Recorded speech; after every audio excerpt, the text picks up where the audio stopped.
சென்ற நூற்றாண்டில் மிகச்சிறந்த கவிஞர்களாக மூவர் அறியப்பட்டார்கள் நம்ம தமிழ்நாட்டில். தமிழ் கவிஞர்கள் பாரதியார், பாரதிதாசன், கண்ணதாசன். இந்த மூணு பேரும் இந்த மூணு பேருமே அற்புதமான கவித்திறன் படைத்தவர்கள். ஆனால் அவங்களுடைய கவித்திறனால் முதல்ல அவர்கள் அறியப்படவில்லை. அவர்கள் பரவலாக அறியப்பட்டது சில அரசியல் கட்சிகளால்.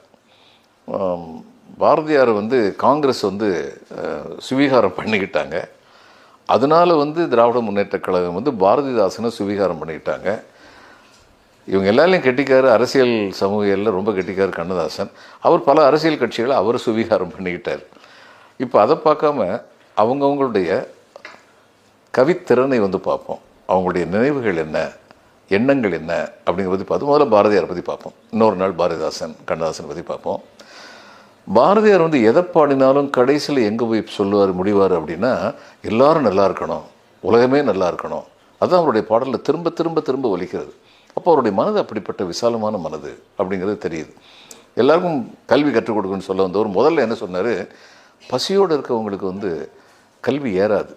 அதனால் வயிற்றுக்கு சோறிடல் வேண்டும், இங்கு வாழும் மனிதருக்கெல்லாம் பயிற்றி பல கல்வி தந்து. அப்போ அதனுடைய நோக்கம் என்ன? முதல்ல சோறு போட்டாச்சு. அடுத்து கல்வியை கற்றுக்கொள்ளுகின்ற ஆற்றல் பயிற்றுவிக்கணும். அதுக்கு the capacity to absorb education. வயிற்றுக்கு சோறிடல் வேண்டும், இங்கு வாழும் மனிதருக்கெல்லாம் பயிற்றி பல கல்வி தந்து, மல்டி பர்பஸ் எஜுகேஷன், பல கல்வி தந்து.